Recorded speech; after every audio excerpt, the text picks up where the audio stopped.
Hi friends, welcome to Jaya's garden. நம்ம அதிகமாக weight loss recipes upload பண்ணிக்கிட்டே இருக்கோங்க. ஸோ உங்களுக்கு அதெல்லாம் வேணும் அப்படின்னாக்கா ஜெயாஸ் கார்டன் சேனல் சப்ஸ்கிரைப் பண்ணிவிட்டு அப்படியே பெல் ஐக்கானை ஆல் ஆப்ஷன் போட்டு வச்சுக்கோங்க.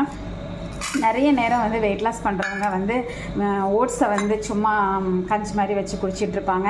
ஸோ அந்த மாதிரி இல்லாமல் ஓட்ஸில் நிறைய வெரைட்டியாகவும் நம்ம சமைக்கலாம். ஸோ அதுக்காக நான் சின்ன கிண்ணம், இந்த கிண்ணத்துக்கு ஒரு கிண்ணம் ஓட்ஸ் மட்டும் எடுத்துருக்கேங்க.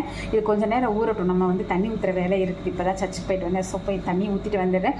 வந்ததுக்கப்புறம் இந்த ரெசிபியில் எப்படி நம்ம தோசை செய்யலாம் அப்படின்னு பார்க்கலாம். நீங்கள் விருப்பப்பட்டு உங்களுக்கு முறுமுறுன்னு தோசை வேணும்னு ஆசைப்பட்டீங்கன்னா ஒரு கிண்ணம் ஓட்ஸுக்கு அரை கிண்ணம் பாம்பே ரவை இருக்கு இல்லையா, அதை ஆட் பண்ணிக்கோங்க. எனக்கு சாஃப்டாக நல்ல ஒரு எள்ளுப்பொடி அரைச்சி வச்சுருக்கேங்க. நேற்று அந்த எள்ளுப்பொடி வச்சு நல்லெண்ணெய் விட்டு தோசை சாஃப்டாக சாப்பிட்ணும் ஆசை. அதனால தான் நான் ஒரு டம்ளர் ஓட்ஸ் மட்டும் எடுத்திருக்கேன். இதில் வேறு என்னென்ன இன்க்ரீடியன்ஸ் சேர்க்குறேன் அப்படிங்கிறத நான் மேலே போயிட்டு உங்களுக்கு சொல்கிறேன். ஓகேங்களா? ஊறிடுச்சு. நம்ம இதை இப்போ மிக்ஸி ஜாரில் போட்டு நல்லா அரைச்சிக்கலாம். இதை அரைக்கிறதுக்கப்புறம் சின்னதாக ஒரு தக்காளி, அதுக்கப்புறம் ஒரு அரை பல்லாரி வெங்காயம், ஒரு அரை ஸ்பூன் சீரகம், அப்புறம் கொஞ்சமாக வத்தல் பொடி, உப்பு எல்லாம் போட்டிருக்கேன். ஒரே ஒரு பல் பூண்டும் போட்டிருக்கேன். தேவையான அளவுக்கு உப்பும் போட்டுக்கலாம். நீங்கள் பச்சை மிளகாய் கூட போடலாம், இல்லைன்னா வத்தல் போடலாம். வத்தல் வீட்டில் இல்லை, அதனால நான் வத்தல் பொடி போட்டேன்.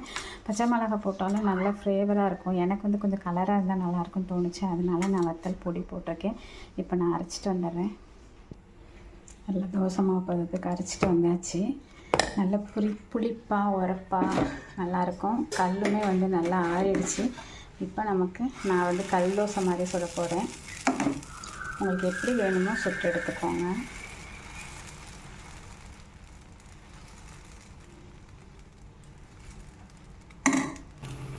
நல்லா ரெண்டு பக்கமும் திருப்பி போட்டு நல்லா வேக வச்சு எடுத்துக்க வேண்டியதான். இது நல்ல மணமாகவும் இருக்கும். ஒரு அடை தோசை சாப்பிட்ட ஃபீலும் கிடைக்கும். சூப்பராக ஓட்ஸ் மசாலா தோசை ரெடி ஆகிடுச்சு. இதே மாதிரி ஓட்ஸில் நிறையவே செய்யலாம். உங்களுக்கு இந்த வீடியோ பிடிச்சிருந்தது அப்படின்னா லைக் பண்ணுங்கள், ஷேர் பண்ணுங்கள், கமெண்ட் பண்ணுங்கள்.